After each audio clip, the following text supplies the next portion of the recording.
Hello प्यारे बच्चों, welcome back to my channel Chanderi tuition classes में आपका बहुत बहुत स्वागत और वेलकम है। तो आज हम डिस्कस करने वाले हैं इसमें कक्षा 10th है ना, क्लास 10th के लिए मैथ जो आपका एमपी बोर्ड का है, या फिर हम इसको कह सकते हैं कि जो एनसीईआरटी जो सिलेबस चलाती है उसका जो सिलेबस है क्लास 10th का, और उसको हम आज यहाँ पर सीरीज स्टार्ट कर रहे हैं। तो उसमें हम 1.1 या 1.2 आपकी दो ही हैं 2024 और 25 में सिलेबस में। तो हम उनको करने से पहले एक चीज़ यहाँ पर जान लेते हैं कि एलसीएम और एचसीएफ कैसे निकाला जाता है। अब आपके 3 महीने बचे हुए हैं पेपर के, लगभग 3 महीने। अब 3 महीने की जो तैयारी है वो इंपॉर्टेंट क्वेश्चनों के साथ की जाती है। ठीक है, तो मेरे साथ बने रहिए और मैथ के साथ साथ आप इंग्लिश और विज्ञान के क्वेश्चन भी और भी सब्जेक्ट के क्वेश्चन के आंसर भी आप जान सकते हैं। तो चैनल पर नए हैं तो चैनल को सब्सक्राइब करके बेल आइकन को प्रेस कर लें, जिससे आने वाली वीडियो की नोटिफिकेशन आपको मिल जाए। चलिए यहाँ पर हम एलसीएम और एचसीएफ पता करते हैं कि कैसे पता करते हैं एलसीएम। सबसे पहले तो हम अगर इसका नाम जानें तो इसको एल से कहते हैं यहाँ पर लीस्ट, क्या कहते हैं, लीस्ट। ठीक, उसके बाद सी से होता है आपका क्या, कॉमन। ठीक है, सी से मतलब होता है कॉमन, और एम से होता है आपका क्या, मल्टीपल। क्या हो जाता है, मल्टीपल भी कहते हैं, मल्टीप्लाई भी कहते हैं, कुछ भी कहते हैं, मल्टीपल। उसके बाद जो एचसीएफ होता है उसकी फुल फॉर्म हो जाती है हाईएस्ट कॉमन फैक्टर। अगर हम इनके नाम इंग्लिश में तो याद रख लिए हमने फुल फॉर्म और शॉर्ट फॉर्म में, अगर हम इनको हिंदी में क्या कहते हैं तो इसको लघुत्तम कहते हैं। एलसीएम को क्या कहते हैं, लघुत्तम समापवर्तक। क्या कहते हैं, समापवर्तक। ठीक है, समापवर्तक हम इसको कहते हैं, और इसको कहते हैं हम महत्तम समापवर्तक। महत्तम समापवर्तक, ठीक है, ये हम इसको महत्तम समापवर्तक कहते हैं। तो ये एलसीएम को निकालने के लिए आपको और एचसीएफ निकालने के लिए आपको कुछ शर्तों की ज़रूरत है। क्या शर्तों की ज़रूरत है कि आप एलसीएम निकालेंगे तो एलसीएम एक संख्या, ठीक है, एक कोई भी संख्या हो या फिर उससे अधिक भी संख्या हो तो आप एलसीएम निकाल सकते हैं। एक संख्या हो या फिर क्या होना चाहिए, अधिक संख्या हो। ठीक, तो एलसीएम निकल जाता है।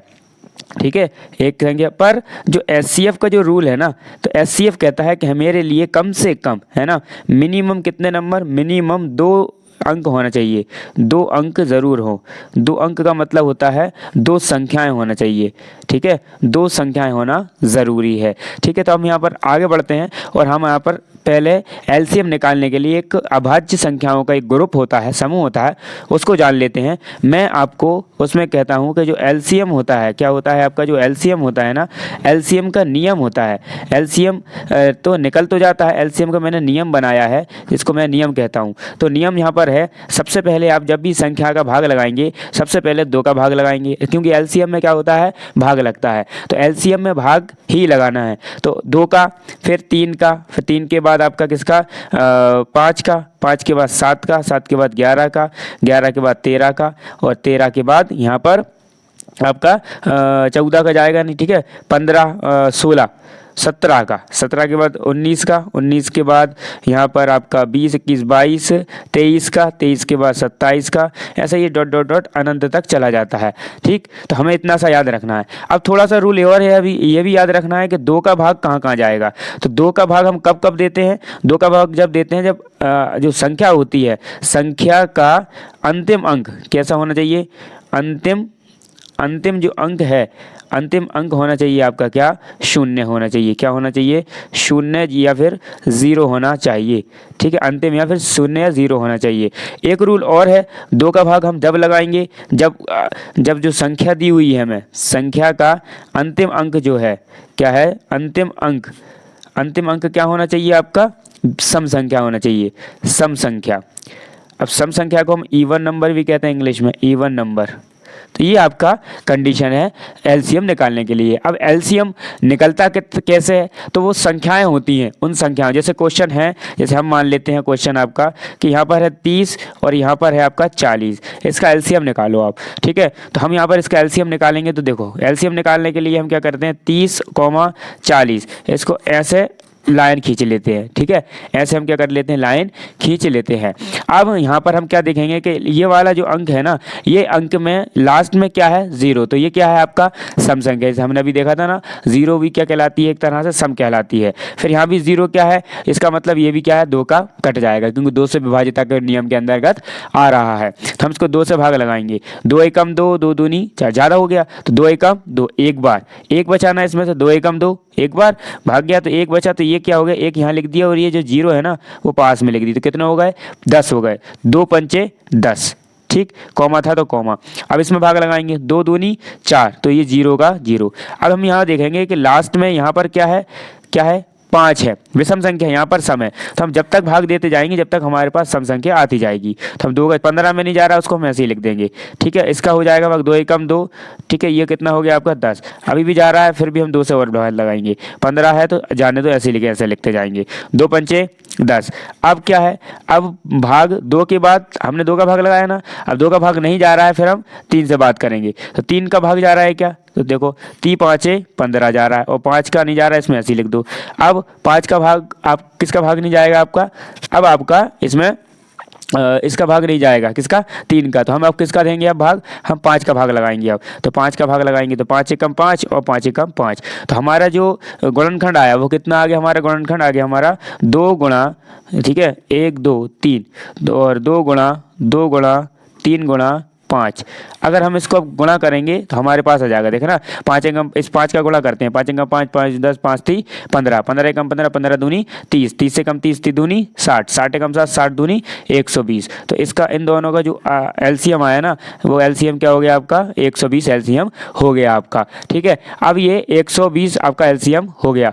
अब 120 के बाद ये तो एलसीएम निकल गया आपका, ऐसे ही आप हजारों संख्याएं लिख सकते हैं, जैसे एक और ले लो, जैसे कि 2 4 और 6 का एलसीएम निकालना है हमें, तो हम यहाँ से एलसीएम निकालेंगे, ठीक है। तो हमने एलसीएम निकाला तो 2 का भाग लगाएंगे, किसका, 2 का, 2 एकम 2, 2 दूनी 4, 2 3 6। अभी भी सम संख्या है तो सम का 2 का भाग जाएगा तो 2 का भाग लगाएंगे हम, एक तो है आ गया, 2 एकम 2, 3 का भाग नहीं जाएगा तो ऐसे ही लिख देंगे। अब 3 में किसका भाग जा रहा है आपका, तो 2 का भाग तो जाएगा नहीं, तो हम 3 से संख्या से बात करेंगे, ठीक है। तो 3 से भाग जाएगा तो 1 आ गया, 1 आ गया और 3 एकम 3, तो इसका क्या आ गया, गुणनखंड 2 गुणा 2 गुणा 3, इनका एलसीएम क्या आ गया, इस 3 का पहाड़ा पड़ेंगे, 3 एकम 3 3 दूनी 6, 6 एकम 6 6 दूनी 12, तो इनका एलसीएम कितना आ गया, 12 आ गया। तो ये तो क्या हो गई, एलसीएम की बात हो गई, इस तरह से हम एलसीएम को निकालते हैं, ठीक है। ये तो आप क्या होगा, एलसीएम सीख गए। अब एलसीएम हमेशा एक संख्या का, दो संख्या का, सबका निकल जाए। जैसे मान लो यहाँ पर 180 आया, हमें इसका एलसीएम निकालना है, तो ये भी इसका भी निकल के आ जाएगा, एक संख्या है इसका भी हो जाएगा। तो यहाँ पर निकाल, देखो लास्ट में क्या है देखेंगे हम, सम संख्या है, तो सम है तो हम इसके हिसाब से, रूल के हिसाब से लगाएंगे। अगर सम संख्या है लास्ट में 0 है तो हम 2 का भाग लगाएंगे, अगर 2 का नहीं जाएगा तो फिर 3 का, 3 का नहीं जाएगा तो 5 का, 5 का नहीं जाएगा तो 7 का, 7 का नहीं जाएगा तो 11 का, 11 का नहीं जाएगा तो 13 का। इस तरह से हम आगे बढ़ते चले जाएंगे। अब हम यहाँ लास्ट में हमने क्या देखा, यहाँ पर 0 है तो हम यहाँ पे किसका भाग लगाएंगे, 2 का भाग लगाएंगे, तो एक में तो जाएगा नहीं, तो हम एक अंक जोड़ लेंगे, तो ये होगा कितने, 18, तो 2 नाम 18, ये 0 के 0 ऐसे ही। अभी भी लास्ट में क्या 0 है, इसका मतलब 2 का भाग चला जाएगा, तो हाँ भाग लगाएंगे, 2 दूनी 4, 2 3 6, 2 चौको 8, तो 4 बार गया 8, एक बचाना, तो एक यहाँ लिख दिया और 0 यहाँ लिखी हो गई, तो ये कितने हो गए, 10 हो गए। अब 2 का भाग लगाएंगे, 2 पंचे 10 हो गए। अब 2 का भाग लगा के देखो जाएगा क्या, लास्ट में क्या है, विषम संख्या है, 2 का भाग तो जाएगा नहीं, 3 से देखो, 3 से क्या हो कि 3 का भाग चला जाएगा क्या, तो 3 का भाग लगाएंगे, 3 एकम 3, एक बचा, 3 5 15 चला जाएगा, 3 का भाग लगाओ, 3 एकम 3, एक बचा ना यहाँ, तो ये एक ही बचा और ये 5 लिखे हो गए, तो कितने हो गए, ये 15 हो गए, कितने हो गए, 15 हो गए, तो 3 5 15। अब ये 15 तो फिर है, 15 तो 3 से और चला जाता है, तो 3 5 15। अब 3 का भाग, 3 का भाग बंद हो गया जाना, अब किससे जाएगा, 5 से जाएगा, तो हम यहाँ से 5 का भाग लगाएंगे, 5 एकम 5, ठीक है। तो आपके जो गुणनखंड है वो कितने हो गए, गुणनखंड देखो, गुणनखंड आपके हो गए, ये देखो 2 और 2, ठीक है। तो गुणनखंड देखो यहाँ पर हो गए 2 गुणा 2 गुणा 3 गुणा 3 गुणा 5। अब हम इसका क्या करेंगे, गुणा कर देंगे, देखो 5 एकम 5, 5 10, 5 3 15, 15 एकम 15, 15 दूनी थी 15 3 45, ठीक है। 45 एकम 45, 45 दूनी 90, 9 एकम 9, 9 दूनी 18, मतलब कि 180 आ गया आपका 180। इसका मतलब जो आपके जो गुणनखंड आए ना वो क्या है आपके, सही है, और आपका आंसर आ जाएगा। ये तो हमने क्या सीख लिया यहाँ पर, इसमें हमने ये सीख लिया कि एलसीएम कैसे निकालेंगे हम, ठीक है। एलसीएम हमारा कैसे निकलेगा, एलसीएम निकालने के लिए कुछ नहीं है, आपको सिर्फ ये रूल है जो मैंने लिखवाया है, ये रूल आपको सिर्फ याद रखना है। ये रूल अगर आपने याद करके रख लिया तो आपका एलसीएम तो आपको निकल के जाएगा, ठीक है। ठीक, अब हम क्या समझ लेते हैं, अब हम यहाँ पर HCF और देख लेते हैं, उसको कैसे निकालते हैं हम। HCF और देखेंगे हम, उसके बाद हम यहाँ पर इस वीडियो में सिर्फ यही समझेंगे। फिर अगले जो नेक्स्ट वीडियो आएगी आपकी, उसमें फिर हम 1.1 और 1.2 या फिर 1.1 पूरी कर लेंगे, और 1.2 के जो सवाल इंपॉर्टेंट होंगे वो भी हम सेकंड वीडियो में कर लेंगे। चलिए हम यहाँ पर आप क्या निकाल के देखते हैं, हम HCF निकाल के देखते हैं। जो आपका HCF था ना, उसको निकालते हैं हम यहाँ पर। तो HCF निकालने के लिए देखिए क्या करेंगे हम, तो HCF निकालना है। अब हमें सिर्फ क्या निकालना है, HCF। तो HCF देखो, HCF। अब HCF निकालने के लिए हमें क्या चाहिए, सिर्फ 2 नंबर। क्या चाहिए हमें, 2 नंबर चाहिए, मतलब 2 हो, 2 से ज़्यादा हो चलेंगे, पर एक नंबर का HCF नहीं निकलेगा। जैसे हमने फॉर एग्जांपल यहाँ पर ले लिया, एक ले लिया 12 और एक हमने ले लिया 14। हमने कहा इनका HCF निकालो। तो HCF निकालने के लिए सबसे पहले हमें उनका LCM ही निकालना पड़ता है। ठीक है, तो हम यहाँ पर निकालेंगे इनका LCM 12 का और 14 का। तो यहाँ पर देखो 2 है, तो क्या है, सम संख्या है, सम संख्या है ना। तो हमने क्या किया कि इसमें 2 का भाग चला जाएगा, तो हमने लगाया 2 छक्के 12। अभी 6 क्या है, वो भी सम संख्या है, तो 2 का भाग चला जाएगा, 2 3 6। अब 2 का भाग नहीं जाएगा, क्यों नहीं जाएगा, क्योंकि ये कैसी संख्या आ गई, बेसम संख्या। तो 2 के बाद कौन आता है हमारा, जो हमने रूल बनाया था आपका, तो 3 आता है। तो 3 से भाग लगा के देखो, 3 एकम 3 चला गया। इसके गुणनखंड क्या हो गए, 2 गुणा 3 गुणा 3, 2 और गुणा 3, ये इसके गुणनखंड हो गए। ठीक है, हम इसका जो गुणा करेंगे तो 12 आ जाएगा। फिर उसके बाद हम यहाँ पर क्या है हमारे पास 14 और है, तो हम 14 का और LCM यहाँ पर निकालेंगे। तो 14 का और निकालो, देखो 2 लास्ट में क्या है, 4 है, तो सम विषम संख्या है कि सम है, बताओ, सम संख्या है ना। तो हम 2 का भाग लगाएंगे, 2 का भाग लगाएंगे, 2 सत्ते 14, तो यहाँ पर 7 आ गया। अब 2 सत्ते 14 हो गया। अब जो भाग है आपका 2 का नहीं जाएगा, 3 का नहीं जाएगा, 4 का नहीं जाएगा, 5 का नहीं जाएगा, 6 का नहीं जाएगा और 7 का जाएगा अकेला। तो यहाँ पर आ जाएंगे 7 एकम 7 आ गए। तो ये आपका लघुत्तम इसका कितना हो जाएगा, 14 का 2 गुणा 7 हो जाएगा। ठीक, अब क्या करेंगे हम यहाँ पर HCF निकालने के लिए हम यहाँ पर लिख लेंगे, हम हल लिखेंगे। यहाँ पर हल लिखने के बाद हम यहाँ लिख लेंगे कि 12 बराबर और 14 बराबर। तो यहाँ पर 12 बराबर 14 बराबर में 12 के गुणनखंड कितने हो गए, 2 गुणा 2 गुणा 3। तो हम यहाँ गुणनखंड लिख लेंगे, 2 गुणा 3 गुणा 2 गुणा 2 और गुणा 3। हमने इसके गुणनखंड लिख लिए। हम इसके भी गुणनखंड लिख लेंगे, 14 के कितने आए, तो 2 गुणा 7 आया, तो 2 गुणा 7 आ गया। ठीक है, 2 गुणा 7 आ गया। अब हमें HCF निकालने के लिए हमें एक जोड़ा बनाना पड़ता है। तो हम इसमें ये कॉमन लेंगे जो हमारे 14 में भी आया हो और 12 में भी आया हो और 14 में भी आया हो। तो देखो गुणनखंडों के अंदर कि 12 में कौन सा आया है और 14 में कौन आया है। तो 12 में और 14 में सिर्फ आपके ये 2 ही मिल रहे हैं, ये 2 ही ऐसे मिल रहे हैं जो कॉमन दिख रहे हैं। ठीक है, तो हम क्या करेंगे, इन दोनों को यहाँ लिख लेंगे, HCF लिख के HCF बराबर 2 अकेला लिख देंगे। तो हमारे पास जो HCF है वो कितना हो जाएगा, हमारा HCF हो जाएगा हमारे पास 2 हो जाएगा। क्या हो जाएगा, 2 HCF हो जाएगा। तो इस प्रकार से हम HCF निकाल लेते हैं। अगर आपसे क्वेश्चन के अंदर LCM और HCF पूछेगा तब क्या करोगे आप, जैसे HCF निकाल लिया, अगर LCM भी साथ में पूछ रहा है आपसे तो आपको ऐसे निकालना है और उसके बाद आप ऐसे HCF निकाल लेंगे। अब LCM निकालने के लिए क्या रहेगा आपका, LCM आप ऐसे लिखेंगे, तो ये जो आपका HCF आया है वो यहाँ पर लिख दो सबसे पहले। फिर उसके बाद ये जो कॉमन लेने के बाद 12 में जो गुणनखंड बचे हैं उनको पूरा का पूरा लिख दो, मतलब कि 2 गुणा 3 लिख दो। उसके बाद जो 14 में गुणनखंड बचे हैं उसको भी लिख दो, तो 7 भी लिख दो। अब यहाँ पर गुणा कर दो, कितना हो गया, 7 एकम 7, 7 दूनी 14, 7 3 21 हो गया। फिर 2 इधर से भी पाड़ा पढ़ सकते हैं, 2 एकम 2, 2 दूनी 4 हो गया। अब 21 का 4 गुना करो या गुणा कर दो 4, तो 1 का हो गया 4, 2 दूनी 4, तो कितना हो गया आपका ये 84 आ गया। कितना आ गया, ये 84 आ गया। देखो 4 एकम 4 और 4 एकम 4 दूनी 8, तो आ गया 7 एकम 7, 7 7 21, 21 और 2 दूनी 4। ठीक है, तो आपका कितना आ गया, LCM आ गया 84 LCM आ गया। इस टाइप से आप निकाल सकते हैं LCM और HCF। अब उसके बाद हम यहाँ पर देखते हैं कि एक एग्जाम्पल और ले लेते हैं, हम एक एग्जाम्पल और हमने लिया, यहाँ पर हमने ले लिया यहाँ पर 32 और एक हमने ले लिया यहाँ पर कितना, यहाँ पर हमने ले लिया एक 20। ठीक है, हम इन दोनों का LCM निकालेंगे सबसे पहले। तो हम 32 का निकालेंगे, तो लास्ट में क्या समय, तो 2 का भाग जाएगा, इसमें लगा 2 एकम 2, 1 बचा तो कितने हो गए 12, 2 छक्के 12। हम फिर देखेंगे 2 जो 6 आ गया, तो 6 क्या है, सम संख्या है, तो फिर 2 का भाग, 2 8 16। 8 देखेंगे क्या है, सम संख्या है, तो 2 चौको 8। फिर उसके बाद 2 का भाग, 2 दूनी 4 और फिर 2 का भाग, 2 एकम 2। उसके बाद हम यहाँ पर हमने 32 का निकाला, 20 का और निकालेंगे फिर हम।